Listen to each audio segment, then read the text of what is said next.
Hi, this is Paris Wolf teaching Security Plus. So, with change management, that is a structured approach to making changes within an organization. So, we have the approval process, and that is reviewing the authorized proposed changes. So, how that would work is that let's say you work at Amazon, you make changes to the code, you submit that up, and those changes are reviewed by an authorized individual, which is normally a member of your team. Now, the ownership, that means that each change should have a designated owner. So, whoever submitted the change is going to be the designated owner. And the stakeholders are individuals or groups affected by the change. So, since they're members of your team and you're making changes to that, your team members are going to make sure that the code looks correct. Now, the impact analysis assesses the potential effects of a proposed change. So, what they want to do is when they're reviewing your code, they're saying, does this look correct? And they're looking for any mistakes. And then they go ahead and push that code and it gets approved. And then they take a look at the test results and they want to make sure that everything is functioning the way it's supposed to. And the backout plan, that refers to if there's any issues that you can revert it back to a previous version or a previous state that undoes all those changes that you made. Now, the maintenance window, that's a predefined period during which changes can be implemented without disrupting normal business operations.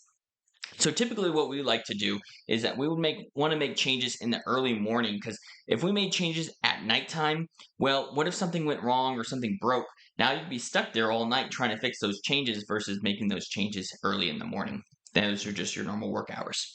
Now, the standard operating procedures, those are detailed instructions and guidelines for performing these changes. So, this is a common occurrence for updating code or managing those activities. You want to have the SOPs for that, which includes the change planning, approval, implementation, and documentation on how that process works. Now, overall technical implementations, there are allow lists and deny lists. That's like a firewall rules, which allow lists may be updated or grant access to new users, devices, or applications. Now, restricted activities, that's actions or operations that are limited or prohibited within the context of a change, and those can be enforced through proxy servers for web traffic. Now, downtime, you want to mitigate against that by having high availability, such as redundancy of, let's say, network path or systems. A service restart, that's a stop and start, and that can be monitored to detect the changes.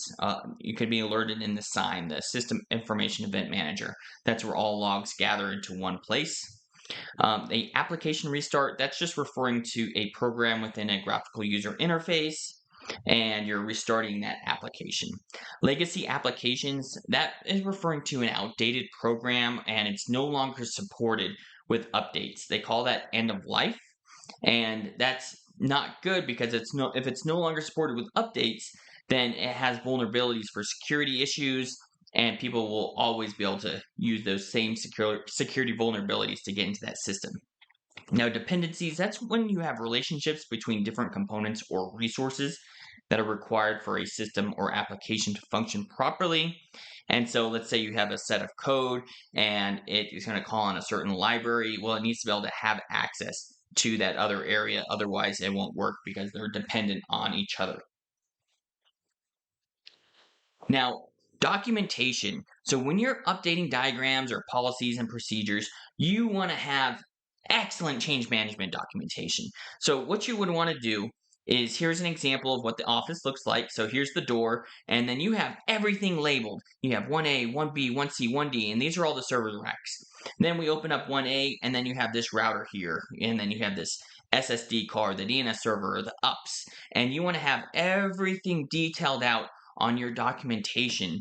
That way, if when a new employee enters into the workplace, you want it easy and simple for them.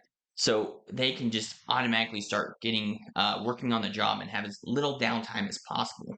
And then we jump into the router here, and you have it's on this interface with this IP address, and then it's connected over here to S1.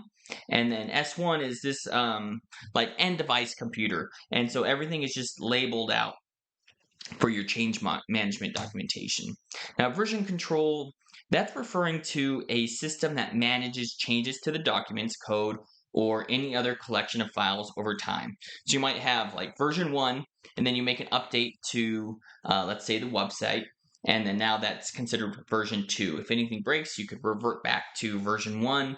Or let's say it's 1 year later, you could revert all the way back 1 year later if you found the right version.